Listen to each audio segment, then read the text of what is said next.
네, 명절을 잘 지내시고 이제 또 연중이 들어오고, 근데 날씨가 좀 굉장히 추운 것 같아요. 예년에 비하지 않게끔 굉장히 추운 어떤 그런 날씨 중에서 어떤 건강 잘 조심하시고, 또 코로나가 계속 또 기승을 부리고 있는 것 같습니다. 네, 나름대로 개인 위생 잘하시고, 또 제가 항상 강조하지만 신앙인으로서 그런 어떤 어려운 전염병에서도 하느님의 어떤 보호의 어떤 손길을 항상 간구하면서 여러분의 어떤 그 기도 결코 잊지 마시고 항상 입에서 또는 목주기도를 통해 가지고 우리들의 마음을 하느님께 전달할 수 있으면 좋지 않을까 이렇게 생각이 듭니다. 네, 오늘 연중체 5주일은 주제는 소명입니다. 그래서 제 자신도 이렇게 보면은 제가 유아의 세를 받았습니다. 이렇게 태어나 보니까 또 커서 이렇게 보니까 내가 신자더라고요. 내 의지와 관계없이 부모님의 의지에 의해서. 그래서 젊을 때는 좀 많이 방황을 했어요. 저도 지금 이렇게 가서 형하고 동생들, 친구들, 형 친구들 이렇게 보면 내가 신부가 됐다고 하면은 둘째가 신부가 됐어? 이렇게 깜짝 놀랄 정도로. 그럼 저는 왜? 나는 사제가 되면 안 되나? 라는 질문을 하죠. 또 이렇게 되면.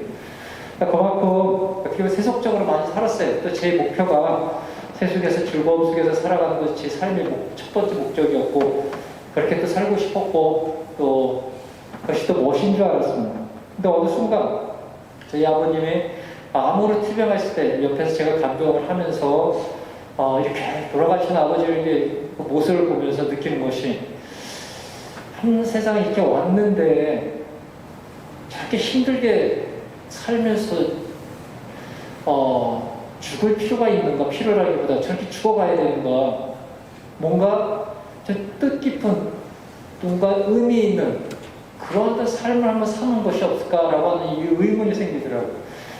그러면서 정당에 갔더니 같이 있는 그 레지오 마리아에서 같이 하고 있던 그 누님들이 두 분이 계셨습니다. 같은 그 레지오 당들 중에서 건당 누나들이죠. 근데 한 분 이분이 수녀원이라는 곳을 간다고 하더라고요. 그래서 도대체 수녀원이 도대체 뭔 것인가, 그런 곳도 있나라고 해서 물어봤더니 이런저런 이야기를 해주더라고요. 그래서 가톨릭 교회에서는 그런 어떤 삶을 살아가는 곳이 있구나 라는 것을 깨닫고, 그러면 나도 한번 살아보자. 저는 뜻깊은 삶이라고 하면 나도 한번 살아볼만 하다라고 해서, 근데 그 길을 이제 마음을 먹고, 그렇게 마음을 먹고 10년 후에 제가 살레시오에 들어오고 신학생이 되고, 10년 후에 사제가 돼서 37인가 38 정도 제가 사제가 됐습니다. 그래서 그런 어떤 나름대로의 어떤 하느님의 부르신 소명을 제 주변의 어떤 그 사건을 통해서 듣고, 또 거기에 제 자신이 순명하고, 또 슬래시 수도에 들어와서도 그 중에서도 이 안에 있으면서도 나의 소명이 무엇인가, 이 셀레시오의 어떤 여러 가지 활동 중에서도 내가 정말로 온 마음과 몸을 투신해서 보여줘야 할 하느님께서 나에게 주신 소명이 무엇인가 생각을 해보니까, 여러 들어보니까 아이들을 위해서 제 자신이 사는 것이, 그것이 첫 번째이더라고요. 그래서 어떤 그런 계기로 해서 지금까지 농복제 어떤 우리 수사님 신부님들 자격증이 여러 가지인데 저는 딱 두 가지가 있어요. 하나는 자동차 운전 자격증하고 운전면허증, 사회복지 자격증 두 개밖에 없어요. 오직 아이들에 대해서는, 특히 이제 힘들게 살아온 이런 아이들 보면은 나도 모르게 지금도 몇십 년간은 살려시는 살았지만 나도 모르게 그냥 그쪽으로 번실이 가고, 또 무엇인가 도와줄 것이 무엇인가 찾아보고, 그러면서 후원자들도 찾아보고 어떻게 하면 내가 해줬어, 이런 마음이 항상 들더라고요. 바로 이와 같이처럼 제 자신이 이게 소명이고 이것이 또 내가 행복이에요. 이 지상에서 살아가는 다른 것들과는.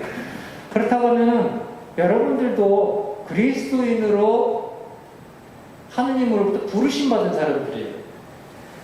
그럼 그리스도인으로 부르심 받은 여러분들의 소명은 무엇일까요? 분명히 첫 번째로 여러분이 이 세상에 태어날 때는 여러분 나름대로 소명이 있어요.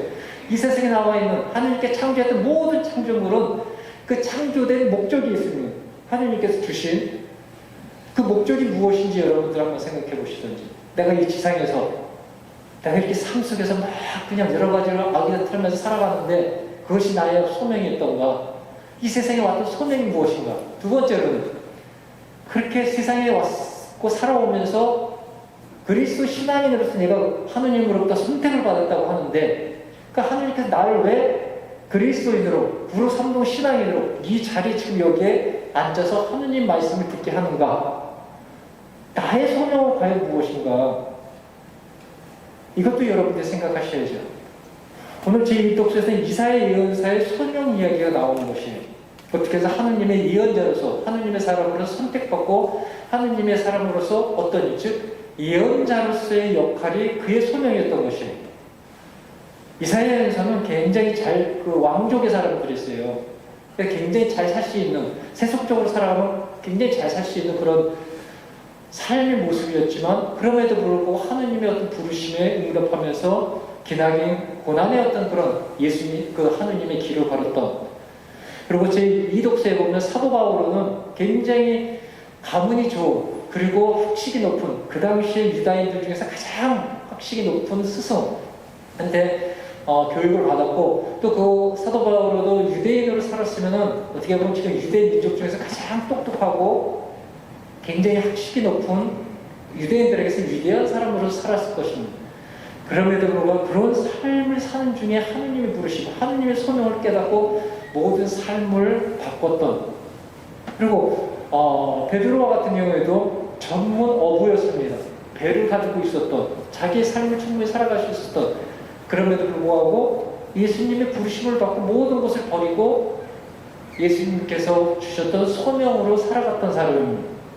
그렇다고 나 자신에게서 저는 사제로서 또 살레시안으로서 저 소명을 나름대로 살아왔다고 저는 자부심을 갖고 그리고 행복했고, 또 그거 생각할 때마다 정말 하느님의 은총이 나 자신과 함께 있다고 저는 항상 확신을 하거든요. 그렇다면 여러분들이 신앙인으로서 그리스도인으로서 하느님이 여러분을 선택하셨어요. 그렇다면 선택된 그 목적, 그 소명이 무엇인가? 여러분들이 나름대로 깊게 생각해야 되는 것이 아닌가. 그래서 오늘 루카복음 5장 1절에서부터 11절까지 베드로의 어떤 소명 이야기를 통해서 하느님으로부터 선택받았던 사람, 또 예수님의 제자로서 그리스도인으로서 내가 그 소명을 받은 사람이라고 하면은 두 가지 덕목에 대해서 오늘 루카는 저희들에게 이야기를 하고 있습니다. 그 첫 번째 것이 시몬이, 베드로의 전 이름이 시몬이죠. 예수님께서 가르침을 다 이렇게 가르쳐 주시고 또 하느님에 대해서 군중들에게 이야기하신 다음에 그다음에 시몬에게 바다 그 호숫가 중앙으로 가서 다시 한번 그 고기를 잡으라고 이야기를 합니다. 그때 시몬은 자기가 밤새도록 애썼음에도 불구하고 한 마리도 못 잡았어요. 한 마리도 못 잡았다기보다는 마음 만족할 만한 어떤 어획량이 없었을 것입니다. 그럼에도 불구하고 예수님께서 시키는 것이니까 그곳으로 가서 그물을 던지고 엄청난 양의 그 고기를 잡는 그런 모습을 보면서 여기서 저희들이 배워야 될 것은 정말로 선택된 사람이 가장 가져야 할 목적은 순명이라는 것이에요. 하느님의, 예수님의 말씀에 즉각적인 순명이, 이것이 첫 번째 우리가 가지고 있는 덕목이어야 된다는 것입니다. 그렇다고 하면 예수님의 말씀을 저희가 어디서 들을 수 있을 것 같아요? 뭐 어떨 때는 다른 예언자들은 하늘에서, 아니면 신비 체험을 통해서, 꿈을 통해서, 여러 가지 방법을 통해서 정말 예수님의 어떤 그런 소리로서 들려오는 하느님의 목소리를 들을 수 있지만, 저희들에게 있어서는 이 성서책이 가장 하느님의 말씀을 들을 수 있는 것이거든요. 구약을 통해서는 직접적으로 하느님의 말씀을 들을 수 있을 것이고, 신약을 통해서는 예수님을 통해 가지고 들려오는 하느님의 그 말씀, 그 말씀에 하나씩 하나씩 여러분들이 읽고 또 묵상하고 하다 보면 어느 순간에 이 말씀을 통해서 하느님께서는 여러분들에게 여러분이 해야 할 일에 대해서, 어떤 때는 그날에 해야 할 일, 특히 한 달, 한 해를 통해서 여러분들이 해야 할, 그리고 여러분 한 삶의 전체를 통해서 여러분들이 여러분의 가슴에 안고서 가지고 여러분들이 해야 할 소명이라는 것, 하느님의 부르심의 말씀에 여러분들이 끊임없이 내려온다는 것, 그거를 듣고 시몬처럼 한치의 기다림 없이, 주저함 없이 즉시 그 말씀에 따라 행했을 때, 그때 거기에는 정말로 우리들이 기대하지 않았던 많은 시몬과 그 어부들이 많은 어획을 통해서 기쁨과 환희의 기쁨을 느꼈듯이 우리도 그런 어떤 기쁨, 그런 환희의 삶을 느낄 수 있다는 것이, 그렇게 세속의 삶을 살아가면서 여러분도 얼마나 많은 그런 어떤 기쁨과 행복과 환희라고 하는 것을 체험할 수 있겠어요.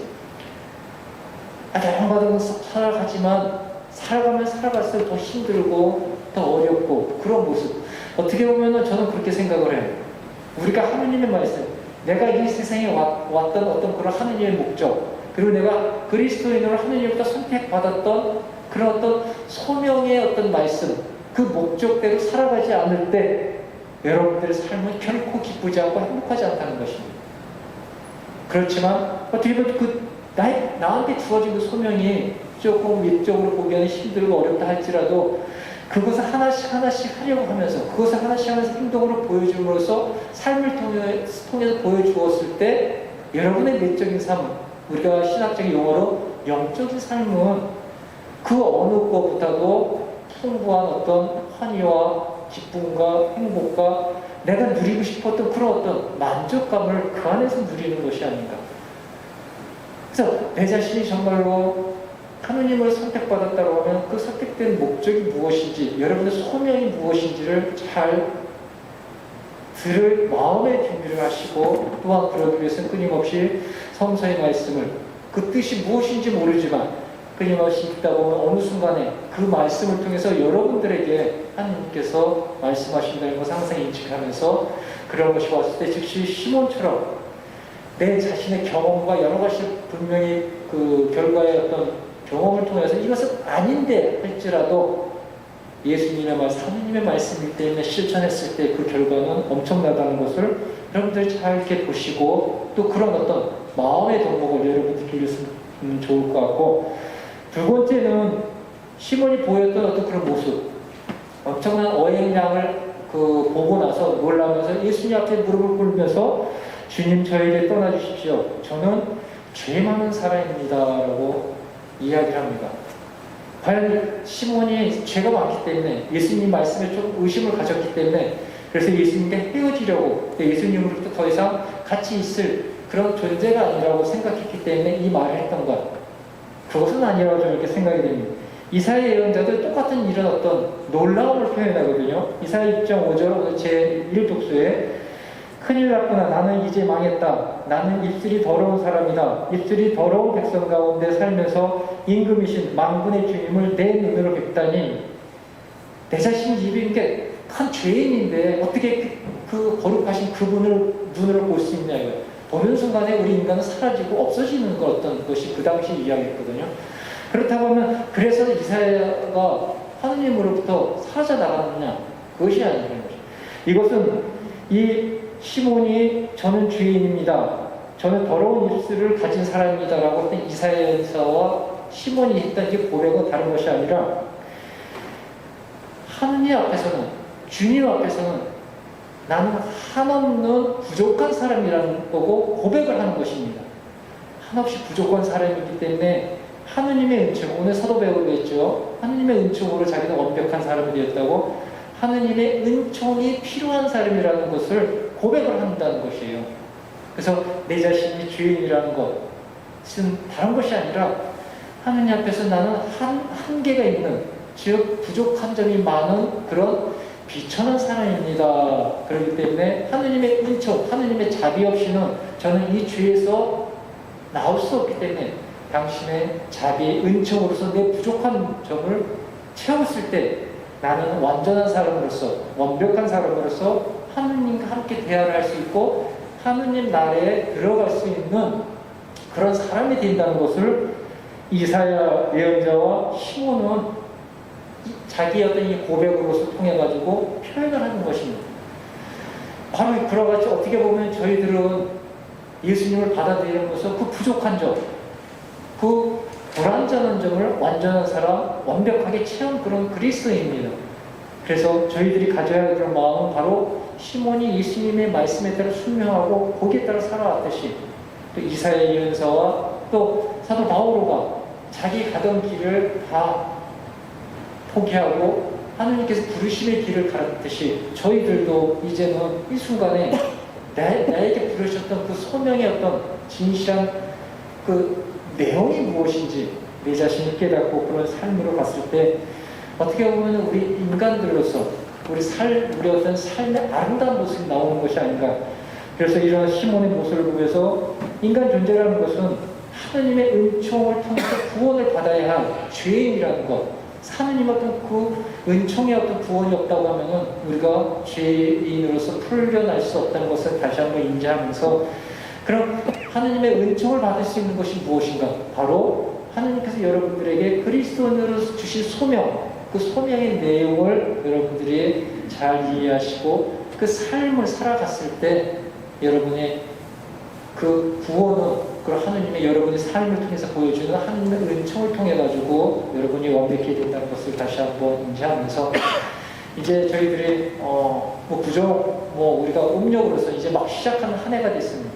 이 한 해를 여러분들이 어떤 마음으로 살아가야 될 것인지, 나는 이 세상에 왔을 때 그 하나님께 주신 목적이 무엇이고 그리스도인으로 선택된 그런 사람이었을 때 나의 소명은 무엇인지, 그것을 여러분들이 하느님의 말씀을 통해서 잘 부담을 들으시고 그 말씀을 오늘 시몬이 정말로 한치의 어떤 그 기다림 없이 즉시 실행했던 것처럼 그런 어떤 숙명의 모습을 보여준다고 하면은 여러분이야말로 진정한 그리스도인이고 어떻게 보면 이 구로 성등에 살아가는 천상의 사람으로서의 어떤 아름다운 모습, 그리고 아름다운 뒤안길을 여러분들이 놓고서 떠날 수 있는 그런 완벽한 하느님의 사람이 되지 않을까 생각이 듭니다. 그런 모습대로 한 주 동안 주신 은혜에 감사드리고 또 한 주 동안 최선을 다할 수 있는 구로 성등 신앙이 되기를 기도드리겠습니다.